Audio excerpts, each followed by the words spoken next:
রমজানে গ্যাস্ট্রিক মুক্ত থাকতে ইফতারে 5টি ফল রাখবেন। এই 5টি ফল যদি আপনি ইফতারের সময় খেতে পারেন, আপনি গ্যাস্ট্রিক থেকে মুক্ত থাকতে পারবেন। বর্তমানে আমাদের অনেকেরই দেখা যাচ্ছে একটু গ্যাস্ট্রিকের সমস্যা বেশি হয়ে যায়, কারণ আমাদের সমাজে ফরমালিন খাবার, প্রত্যেকটা খাবারের ভিতরে ফরমালিন আছে। আপনি ফল খাবেন, ফলের ভিতরেও ফরমালিন আছে।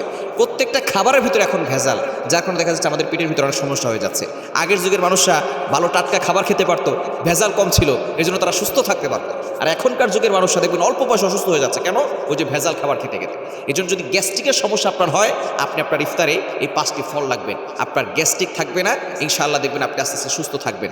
1 নাম্বার হচ্ছে আপনি আপনার ইফতারের সময় তরমুজ রাখার চেষ্টা করবেন।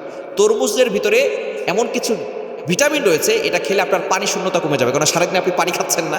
যখন আপনি তরমুজ খাবেন তখন আপনার এই পানি শূন্যতা কমাবে এবং আপনার হজম শক্তি বৃদ্ধি করবে, আপনার পেটটাকে ঠান্ডা রাখবে, শরীর ঠান্ডা রাখবে। 1 নাম্বার, আপনার সাধ্য অনুযায়ী তরমুজ রাখার চেষ্টা করবেন। অনেকে আবার তরমুজ খেতে পছন্দ করেন না, তরমুজ খাবেন।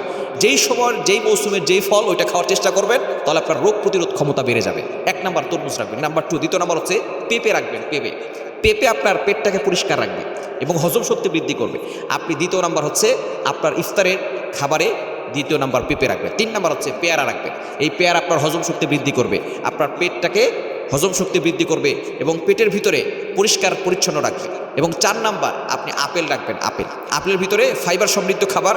এই আপেল যদি আপনি রাখতে পারেন, আপেল যদি আপনি খেতে পারেন, 2 পিস 3 পিস যতটুকু পারেন আপনি খাবেন।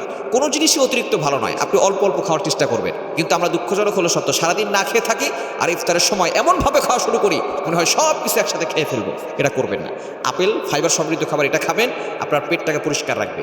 এবং 5 নাম্বার আঙ্গুর ফল খাওয়ার চেষ্টা করবেন। আঙ্গুর ফল যদি আপনি খেতে পারেন, তাহলে দেখবেন আপনার পেটের অস্বস্তি কমাবে। অনেকে দেখবেন পেটে অস্বস্তি হয়, দেখবেন খাবার খাওয়ার পরে সারাদিন না খেয়ে আছেন, ইফতারের সময় একটু ভারী খাবার খেয়েছেন, অনেক খাবার একসাথে খেয়ে ফেলেছেন, তখন দেখা যাচ্ছে পেটে একটা অস্বস্তি হতে পারে। আপনি আঙ্গুর খাবেন, আপনার পেটের অস্বস্তি কমে যাবে। সুতরাং আপনারা ইফতারের পূর্বে এই 5টি ফল রাখার চেষ্টা করবেন। আপনার শরীর সুস্থ থাকবে। শরীর ভালো থাকলে আপনি বেশি বেশি আল্লাহর ইবাদত করতে পারবেন।